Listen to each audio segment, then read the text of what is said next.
சொல்றாங்க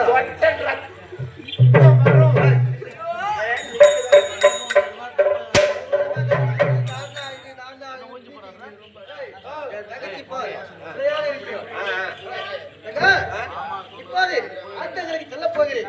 புரியுதா?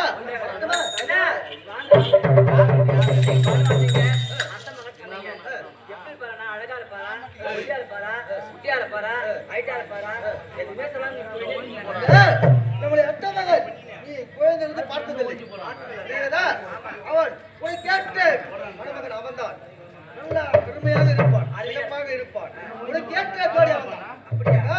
எப்படி கவலைப்படாதே. இப்போதே சென்று திருமணம் பேசி முடித்து வரும் பொழுது எனக்கு பசி அதிகமாக இருக்கும். சமைத்து வைக்க வேண்டும். அப்படியே ஆற்றங்கரைக்கு சென்று தண்ணீர் எடுத்து வந்து இன்னொரு விஷயம், நாடு வெட்டு கிடக்கிறது. பத்திரமாக செல்ல வேண்டும். கூட ஆச்சு போக முடியாது. வருமா?